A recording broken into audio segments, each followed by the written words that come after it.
Hello and welcome. आप सभी का स्वागत है current affairs daily by knowledge hub. अगर आप इस चैनल पर नए हैं तो आप इस यूट्यूब चैनल को सब्सक्राइब कर सकते हैं और बेल आइकन को ज़रूर क्लिक कर लें ताकि आने वाली हर एक वीडियो का नोटिफिकेशन आप तक पहुंचे। अगर आपको इस वीडियो की पीडीएफ आपको ज़रूर लेना है तो आप इस टेलीग्राम चैनल पे विज़िट कर सकते हैं। वहाँ पर आपको पीडीएफ मिल जाएगी और इस टेलीग्राम चैनल के लिंक जो है मैं वो डिस्क्रिप्शन में प्रोवाइड कर दूँगा।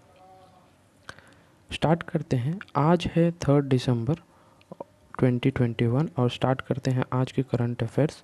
तो बढ़ते हैं पहला क्वेश्चन जो कि ये रहा।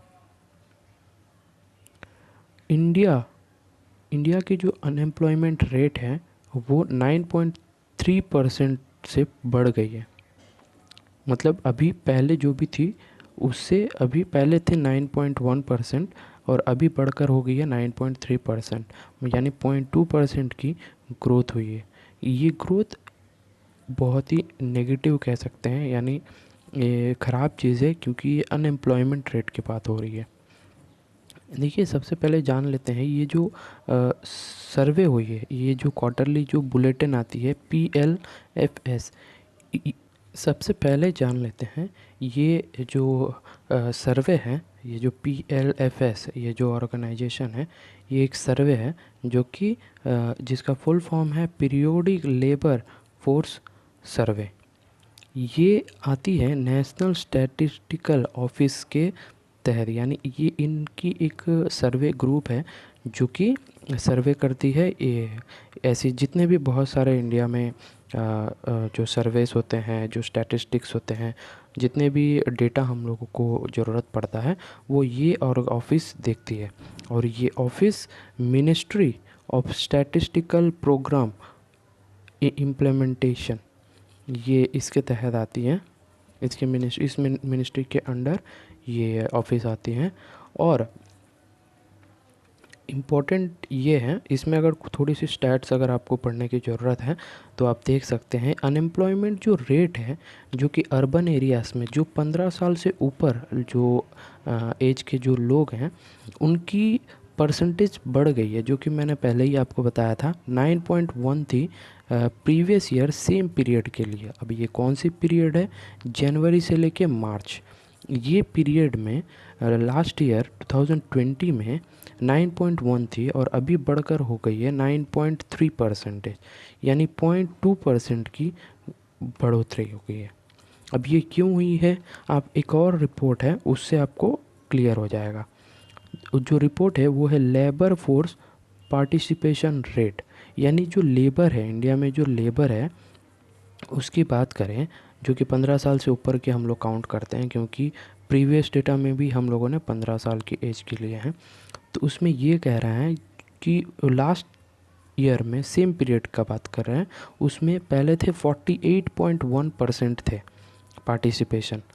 आप सभी को पता है कि मार्च के बाद क्या हुआ, पूरी लॉकडाउन हो गई, बहुत सारी जॉब लॉसेस भी हुई, जिसके कारण क्या हुआ है जो कि अनएम्प्लॉयमेंट रेट है वो बढ़ गई और अभी उसकी जो नंबर है वो है 47.5%। तो ये घट गई है, यानी लेबर पार्टिसिपेशन घट गई है और अनएम्प्लॉयमेंट रेट 0.2% के साथ बढ़ गई है। तो अगर हम लोगों को नेशनल स्टैटिस्टिक ऑफिस के बारे में कुछ इम्पोर्टेंट फैक्ट्स या फिर उसके बारे में जानना है तो आप जान सकते हैं कि ये एक स्टैटिस्टिकल विंग है जो कि ministry of statistics and programme implementation के अंदर, मतलब अंदर आती है, और जिसे हम लोग सेंट्रल स्टैटिस्टिकल ऑफिस भी कहते हैं। ये कंप्यूटर सेंटर है जिसमें जितने भी नेशनल जो सर्वेस होते हैं उसका एक बॉडी है, यानी ये एक एजेंसी टाइप की है। It acts as a, sorry थोड़ी इधर उधर हो गई, it acts as a nodal agency for development of statistical system in India. आपको पता ही होगा भारत में बहुत सारे ऐसे रिपोर्ट्स बनाया जाता है, जैसे कि पॉपुलेशन इंडेक्स हुए और जनगणना होती है, और बहुत सारे न जाने ऐसे बहुत सारे, जैसे कि अभी हम लोगों को पता चला कि इंडिया की अनएम्प्लॉयमेंट की एक रेट होती है, कितनी परसेंट ग्रोथ हुई है, जीडीपी, ये ऐसे बहुत सारे जो भी स्टैटिस्टिकल प्रोग्राम्स होते हैं उसके लिए ये मेंटेन करती है एक नॉर्म्स और स्टैंडर्ड कि हाँ इस पैरामीटर के थ्रू हम लोगों को जो भी सर्वे करना है उस चीज़ को ये ऑर्गेनाइजेशन देखती है।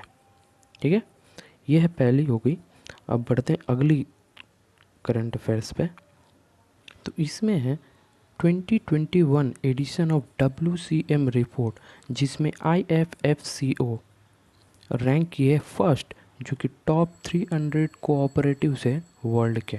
अब ये क्या है, ये IFFO क्या है, इसकी फुल फॉर्म है Indian farmers fertiliser cooperative limited. ये नंबर 1 रैंक की है दुनिया की वो 300 जो कोऑपरेटिव्स हैं उसमें ये अव्वल नंबर आई है। ये 2019 में भी टॉप थी और अभी भी टॉप है। 2019 में सेकंड पोजीशन आई थी Gujarat cooperative milk marketing federation of India federation limited. चलिए, ये जो WCM है इसका फुल फॉर्म है वर्ल्ड कोऑपरेटिव मॉनिटर। ये रिपोर्ट हर साल बनाती है, जिसका काम ये है कि ये कुछ डेटा कलेक्ट करके एक रिपोर्ट पब्लिश करती है जिसमें बेस्ट निकाला जाता है। WCM क्या करती है, जो economic, organisational and social data को गैदर करके एक रिपोर्ट पब्लिश करती है। जो रिपोर्ट यूरोपियन रिसर्च इंस्टीट्यूट ये और इंटरनेशनल कोऑपरेटिव अलायंस ICA ये दोनों मिलकर ये रिपोर्ट को पब्लिश किया करते हैं। और साथ ही साथ अगर आपको IFFCO अगर इसके बारे में जानना है कि कौन सी कैटेगरी से ये नंबर 1 रैंक हुई है, वो रैंक की है एग्रीकल्चरल एंड फूड इंडस्ट्रीज़। इस पोर्शन यानी इस सेक्शन से ये टॉप में है। ये ऐसे नहीं है, क्यों, क्योंकि ये जो वैल्यू चेन है, जो एग्रीकल्चर में जो वो कल्टीवेशन होती है और जिस तरीके से फार्मिंग होती है, इस चीज़ों को रिकॉग्नाइज़ करने के लिए ये अवार्ड इफ़को को मिली है। अब ये जो अवार्ड है ये 2 सेक्शन में डिवाइड हुई है। पहली सेक्शन है टर्नओवर, जो कि top 300 based on turnover in USD, और दूसरी सेक्शन है जो दूसरी सेक्शन है वो GDP पर कैपिटा के हिसाब से है, और इफ़को को इसी कैटेगरी के अंडर टॉप रैंक मिली है। कुछ इम्पोर्टेंट फैक्ट्स हैं इफ़को के बारे में, जैसे वो 1967 में ये इस्टेब्लिश की गई है और इसके MD एंड CEO है US अवस्थी और हेडक्वार्टर्स न्यू दिल्ली में है। बढ़ते हैं अगले न्यूज़ पे, जो कि है IOM यानी इंटरनेशनल ऑर्गेनाइजेशन फॉर माइग्रेशन। ये इस बार एक रिपोर्ट पब्लिश की है जो कि वर्ल्ड माइग्रेशन रिपोर्ट है 2022 के, जो कि 11th एडिशन इन्होंने पब्लिश किया है। ये क्या होती है, थोड़ी इसके बारे में जान लेते हैं। इस रिपोर्ट में ये कह रहे हैं कि 1970 में 84 ऐसे मिलियन जो पर्सन्स है, जो पॉपुलेशन है वो माइग्रेट करती है एक स्टेट से दूसरे स्टेट में। अब ये क्यों होता है, जैसे कि आपको पता ही होगा कि भारत से बहुत सारे ऐसे लोग USA जाते हैं फॉर वर्क और दुबई जाते हैं फॉर वर्क। ऐसे जो भारत के लोग दूसरी जगह पे माइग्रेट कर रहे हैं, हाँ, जैसे बहुत सारे ऐसे लोग भी होते हैं जो दूसरी जगह से भारत में आते हैं, जैसे बांग्लादेश से भी बहुत सारे लोग इंडिया में आ जाते हैं। ऐसे जो दूसरे कंट्रीज से जो माइग्रेट होते हैं, इस चीज़ों को कहीं ना कोई तो मॉनिटर करना चाहिए। तो वो ये वर्ल्ड माइग्रेशन रिपोर्ट के द्वारा हम लोगों को पता चल जाती है। अब ये क्यों किया जाता है, क्योंकि हमें एक एग्जैक्ट डेटा तो पता चले जिस हिसाब से हम लोग कुछ ना कुछ एक्शन ले सकें। तो जैसे कि मैंने बताया 84 मिलियन थे 1970 में, वो बढ़कर 281 मिलियन हो गए 2020 में, जो कि 2.3% से बढ़कर 3.6% हो गया। तो ये जो रिपोर्ट है वो स्टार्ट की थी क्लाइमेट चेंज 2022 की जो रिपोर्ट है stated that climate change has displaced more people than conflicts. यानी इससे ये पता चलता है क्लाइमेट चेंज, देखिए वो तो एक इम्पॉर्टेंट है, ये एक बहुत बड़ी इम्पॉर्टेंट टॉपिक है जिसके ऊपर हम लोग अलग से कभी बात करेंगे। अभी बात कर लेते हैं, ये जो रिपोर्ट में जो डेटा कलेक्शन हुई है ये इंटरनल डिस्प्लेसमेंट मॉनिटरिंग सेंटर के थ्रू ये कलेक्ट की गई है डेटा। कुछ इम्पोर्टेंट नोट है, आप लोग गौर कर सकते हैं यहाँ पर। IOM has producing the world migration report since 2000, यानी 2000 एक ऐसी साल है जब से ये रिपोर्ट आना स्टार्ट हुई है। To contribute to an increase understanding of migration, जो कि मैंने पहले ही आपको बताया, जहाँ भी माइग्रेशन होती है उसकी एक प्रॉपर डेटा यानी एक रिपोर्ट के लिए जानने के लिए ये इंस्टीट्यूशन हमें इंटरनेशनल ऑर्गेनाइजेशन फॉर माइग्रेशन, ये इंस्टीट्यूशन जो एक ऑर्गेनाइजेशन है ये हेल्प करते हैं। अब इसके बारे में थोड़ा जान लेते हैं। डायरेक्टर जनरल हैं IOM के एंटोनियो विटोर्नियो, और इसकी जो हेड क्वार्टर्स है जिनेवा स्विट्ज़रलैंड में। तो बढ़ते हैं अगले करंट अफेयर्स पे, जो कि है वेस्ट बंगाल से यानी भारत से। वेस्ट बंगाल गवर्नमेंट जो है 135 मिलियन डॉलर्स वर्ल्ड बैंक से लोन लिए। क्यों? एक रीज़न है, वो जो अपनी जो स्टेट इलेक्ट्रिसिटी है जो सप्लाई है उसमें एफिशिएंसी एंड रिलेबिलिटी लाने के लिए। अब ये इंटरनेशनल बैंक है तो इसके बारे में जान लेते हैं थोड़ा। जो international bank for reconstruction and Development, ये एक वर्ल्ड बैंक की एक आर्म है जो प्रोवाइड कर रही है, जो कि अप्रूव की है $135 मिलियन की loan government of West Bengal को, ताकि वो अपने जो स्टेट इलेक्ट्रिसिटी जो सप्लाई है उसमें थोड़ी इम्प्रूवमेंट कर सके। अब ये वेस्ट बंगाल की है, तो वेस्ट बंगाल में क्यों ऐसी ज़रूरत आन पड़ी? इनकी जो स्टेट डिस्ट्रीब्यूशन सिस्टम है जो कि जो पावर सप्लाई करती है, उन लोगों का गोल है कि 24/7 विदाउट कोई पावर कट या फिर कोई भी ऐसे जो प्रॉब्लम्स होते हैं पावर सप्लाई में, उन सभी को इम्प्रूव करने के लिए, जो कि सिस्टम में जो बीच बीच में जो लॉसेस होते हैं, पावर सप्लाई में लॉसेस होती है, जो कैपेसिटी है, इन सभी चीज़ों को इम्प्रूव करने के लिए ये लोन लिए हैं। वेस्ट बंगाल की जो डिमांड है वो 4.5% के साथ ना बढ़ रही है। इसी के कारण इन लोग ये गवर्नमेंट ने सोचा है कि हम लोगों को लोन लेनी चाहिए। इंटरनेशनल बैंक IBRD, ये जो बैंक है इसके बारे में कुछ डिटेल्स जान लेते हैं। ये जो कि 1944 में ये इस्टेब्लिश हुई है यानी स्थापना की गई, और वाशिंगटन DC USA में इसकी हेड क्वार्टर्स है, और इसके मेंबर जो है 189 कंट्रीज़ है। ओके, अगली न्यूज़ है पेटीएम की तरफ से। पेटीएम ने एक MOU साइन किया है किसके साथ? Skill development ministry. किस लिए? To train youth in fintech industry. Fintech आपको पता है फिनेंशियल जो टेक्नोलॉजिकल, जैसे कि पेटीएम हुई, बहुत सारे ऐसे ऐसे ऑर्गेनाइजेशंस हैं जो ये क्यों ऐसे साइन किए हैं स्किल डेवलपमेंट को। Ministry of skill development and entrepreneurship, इन लोगों का एक गोल है कि 6000 इंडिविजुअल्स को आने वाले 3 साल के अंदर जो ट्रेनिंग देनी है, और ट्रेनिंग देके उन्हें एम्प्लॉय करना है। इस ट्रेनिंग का मॉड्यूल कुछ इस तरह है कि 6 मंथ्स की ये प्रोग्राम है जिसमें इनको फंडामेंटल सिखाई जाएगी जो फिनटेक कंपनीज है, जैसे कि internet of things, artificial intelligence, और बहुत सारे फिनेंशियल सर्विसेज, जैसे कि प्रोफेशनल स्किल्स जो ज़रूरत पड़ती हैं एक ऑर्गेनाइजेशन में आपको रहने के लिए, जैसे कम्युनिकेशन, सेल्स पिच, और ऑन जॉब ट्रेनिंग भी आपको दी जाएगी। और पेटीएम का ये कहना है कि वो लोग जो भी एलिजिबल ट्रेनीज होंगे जो कि बेस्ट परफॉर्मेंस देंगे उनको ये एम्प्लॉयमेंट भी प्रोवाइड करेंगे। और साथ ही साथ ये जो फ्लेक्सी MOU जो ये जो स्कीम है, इसमें ये कहा जा रहा है कि यूथ को एक अपॉर्चुनिटी मिलेगी ताकि वो लोग नए नए स्किल्स को एक्वायर करें, और साथ ही साथ एक अपॉर्चुनिटी को ग्रैब करें जिसे हम लोग लर्न एंड अर्न अप्रोच कहते हैं। और अब जानते हैं पेटीएम के बारे में। पेटीएम के जो फाउंडर एंड सीईओ है विजय शेखर शर्मा, और इसे स्थापना की गई थी 2010 में, और इसकी हेडक्वार्टर्स है नोएडा यूपी में। अगली न्यूज़ ये है कि फेडरल बैंक ने लॉन्च किया है एक फ्यूचर रिच सेविंग स्कीम। किसके लिए? वुमेंस के लिए। और उस प्लान का नाम है महिला मित्रा प्लस।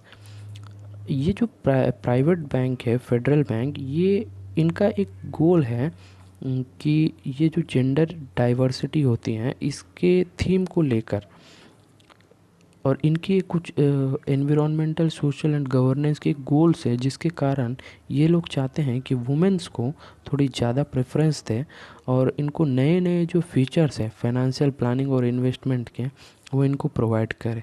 वो प्रोवाइड करने के लिए ये जो प्लान है महिला मित्रा प्लस, ये लॉन्च किया गया है। अब इसके तहत इनको क्या वो बेनिफिट्स मिलेंगी? पहली, कि जब भी ये लोग हाउसिंग लोन लेते हैं तो थोड़ी जो प्रोफेशनल जो क्या कहते हैं उसे इंटरेस्ट रेट्स होते हैं, जो उसको थोड़ी सी उनको राहत मिलेगी। और साथ ही साथ एक अच्छी सी इंश्योरेंस कवर भी मिलेगी। साथ ही साथ जो प्रोसेसिंग फ़ीस होती हैं होम लोन्स जब भी लेते हैं उसमें छूट मिलेगी। और ये दो टाइप की आप लोग मतलब ये जो वुमेन्स है उन लोगों को इनक्रेज किया जा रहा है कि 2 zero balance savings account open करें, उनके जो भी माइनर चिल्ड्रंस हैं उनको, उनके लिए। और फेडरल बैंक के बारे में अगर कुछ जानना है तो यहाँ पर है, जैसे कि उनकी सीईओ और एमडी हैं श्याम श्रीनिवासन, और इस बैंक को इस्टेब्लिश की गई वो है 1931 under section Travancore companies regulation act 1916। और इसके हेडक्वार्टर्स है अलुवा केरला में। इसकी टैगलाइन है योर परफेक्ट बैंकिंग पार्टनर। अगली रिपोर्ट आ रही है OECD, यानी Organisation for Economic Cooperation and Development. ये एक जो इंडिया की जो ग्रोथ है उसे फॉरकास्ट किया है, जो कि होगी 9.4%। ये डिक्रीज़ किया है। प्रीवियसली जो इन लोगों का जो ग्रोथ अनुमान था, जो प्रोजेक्ट किए थे वो किए थे 9.9, जिसे वो लोग घटा कर लाए 9.7। क्यों? क्योंकि कोविड-19 का जो बहुत बड़ा इफ़ेक्ट हो गया था, और अभी इस 9.7 से भी घटाकर 9.4 कर दिया गया है। तो ये अनुमान किया जा रहा है ये ऑर्गेनाइजेशन के थ्रू। और ये जो हमारे जो चीफ़ इकोनॉमिक एडवाइज़र है गवर्नमेंट ऑफ इंडिया के, जिनका नाम है कृष्णमूर्ति वेंकटा सुब्रमण्यन, इन्होंने क्या एंटिसिपेट किया है कि डबल डिजिट में हम लोगों की ग्रोथ होगी। जो हो सकता है कि 6.5% से लेके 7% की ग्रोथ हो नेक्स्ट ईयर, उसके बाद 7% से भी ज़्यादा हो सकती है। ये कृष्णमूर्ति के एक्सपेक्टेशन से, यानी ये एंटिसिपेट कर रहे हैं। बढ़ते हैं अगले सवाल के ऊपर। जो अनुज बॉबे जॉर्ज, जो कि एक लेजेंडरी लॉन्ग जंप प्लेयर हैं, उन्होंने जीता है women of the year award from world athletics. अब ये क्यों इनको ही मिला है women of the year award, ऐसे स्पेसिफिक क्यों किया गया है? कारण है कि जो जेंडर इक्वालिटी है, जो एथलेटिक फेडरेशन है, इंडियन एथलेटिक फेडरेशन है, इसमें जेंडर इक्वालिटी लाने के लिए ये जो अवार्ड है women of the year award, ये प्रेजेंट किया गया है, जिसे अनुज बॉबी जॉर्ज इन्होंने जीता है 2021 का टाइटल। और ये अवार्ड सेरेमनी जो है ये यूट्यूब चैनल और फेसबुक पेज में वर्चुअली दिया गया। कारण है कोविड, सबको पता है। और अनुज जॉर्ज के बारे में अगर कुछ जाने हम लोग डिटेल में, तो इनकी बर्थ हुई 19 अप्रैल 1977 केरला के एक गांव कोट्टयम में। इन्होंने ब्रॉन्ज मेडल भी जीती है लॉन्ग जंप में, जो वर्ल्ड चैम्पियनशिप 2003 में हुई थी एथलेटिक फील्ड में, और जो कि पेरिस में हुई थी।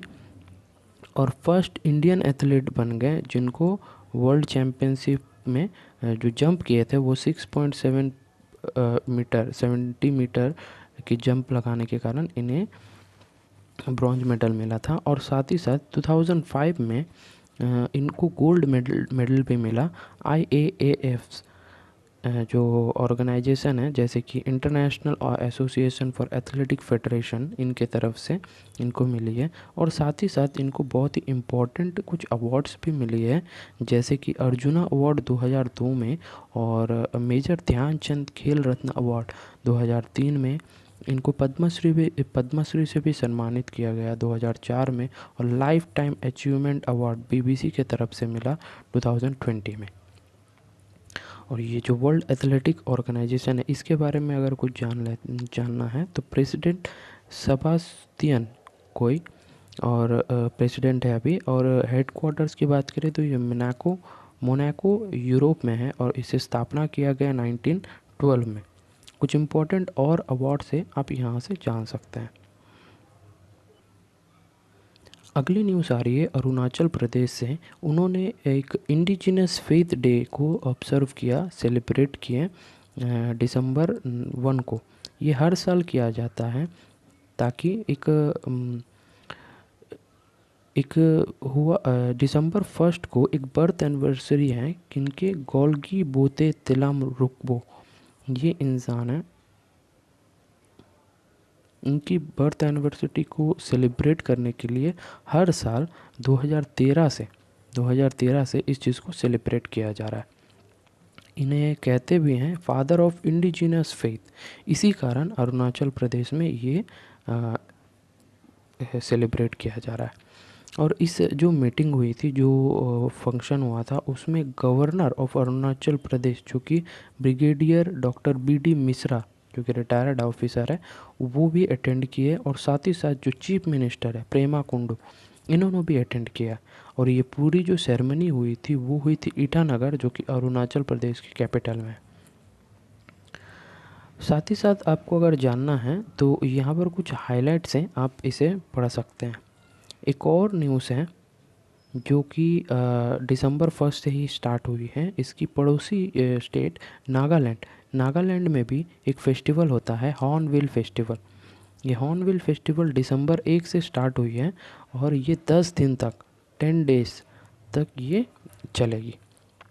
तो ये चीज़ भी आपको जान लेना है। और अरुणाचल प्रदेश की कुछ फेस्टिवल्स की अगर बात करें, जैसे कि सोलोंग फेस्टिवल होता है यहाँ पर, मोफिन फेस्टिवल, लोजार फेस्टिवल, ऐसे कुछ फेस्टिवल्स होते हैं अरुणाचल प्रदेश में। और यहाँ पर एक स्टेडियम है, जैसे अरुणाचल प्रदेश राजीव गांधी स्टेडियम और लोपान स्टेडियम, ये कुछ इम्पोर्टेंट स्टेडियम्स हैं यहाँ पर। और बढ़ते हैं अगले करंट अफेयर्स पे, जो कि करंट अफेयर्स नहीं है, ये इम्पोर्टेंट डेज की लिस्ट है, जो कि 2 दिसंबर को होती है। पहली है वर्ल्ड कंप्यूटर लिटरेसी डे। ये 2 दिसंबर को सेलिब्रेट किया जाता है, क्योंकि जो कंप्यूटर अवेयरनेस है उसे कंप्यूटर अवेयरनेस हुई और इसकी लिटरेसी है, इसे इनक्रेज करने के लिए स्पेशली चिल्ड्रन और वुमेन ऑफ इंडिया जो टेक्नोलॉजिकल स्किल्स हैं, इसे प्रोवाइड करने के लिए इस दिन को सेलिब्रेट किया जाता है, यानी ऑब्जर्व किया जाता है। और दूसरा है national pollution and prevention day. ये भी 2 दिसंबर को ही सेलिब्रेट किया जाता है। ये क्यों किया जाता है? इसी दिन को, यानी दिसंबर 2 को 1984 में एक बहुत ही बड़ी ट्रेजेडी हुई थी, जिसे हम लोग भोपाल गैस ट्रेजेडी के नाम से हम लोग जानते हैं।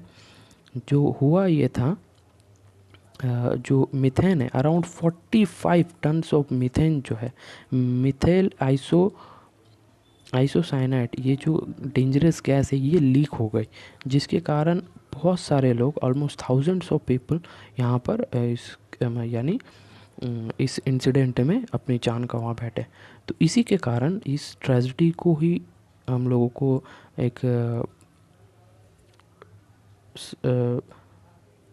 जो लोगों भी यहाँ पर सफ़र किए, जिन लोगों ने अपनी लाइफ को या क्या कह सकते हैं, जो अपना लाइफ लॉस किए हैं, उन लोगों को एक याद रखने के लिए एक छोटी सी ये जो डे है, इसे हम लोग सेलिब्रेट करते हैं।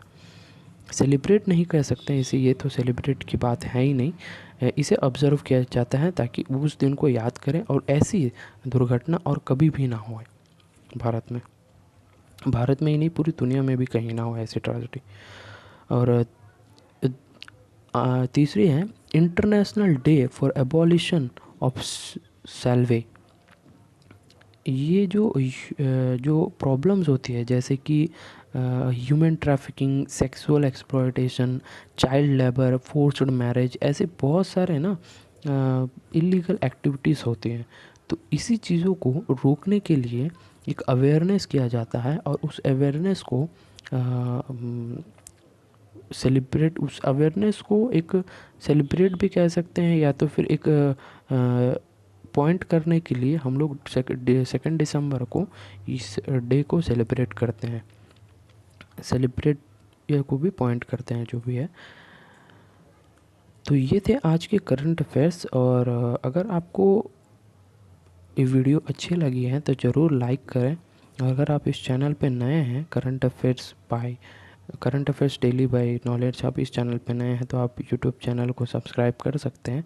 और इस वीडियो की यानी इस पीडीएफ को अगर आपको डाउनलोड करना है तो टेलीग्राम ग्रुप को ज्वाइन कर सकते हैं, जिसकी लिंक मैं आपको डिस्क्रिप्शन में प्रोवाइड कर दूँगा। और आज का क्वेश्चन है कि नागालैंड के बारे में कुछ इम्पोर्टेंट आप हाइलाइट्स की पॉइंट्स बताएं, और वो मुझे कमेंट करके बता सकते हैं आप। और आप चाहते हैं कि आपके तरह बहुत सारे आपके जो भी फ्रेंड्स हैं या फिर जो भी एजुकेशनल ग्रुप्स हैं, आप चाहते हैं कि वो लोग भी बेनिफिट हो, तो वहाँ पर आप शेयर करें। और ओवरऑल आपको मैं यही चीज़ कह सकता हूँ कि जितना हो सके उतना इस चैनल को सपोर्ट करें। रिसेंटली ये चैनल बनी है, तो मैं चाहता हूँ कि आप लोग जितना हो सके उतना ज़्यादा आप शेयर करें और सपोर्ट करें। और इसी तरह मैं आपको ऐसे इम्पोर्टेंट वीडियोस मैं प्रोवाइड करता रहूँगा। और लास्टली एक ही चीज़ है कहना चाहूँगा, थैंक यू एंड जय हिंद। मिलते हैं अगले वीडियो में कल। Thank you.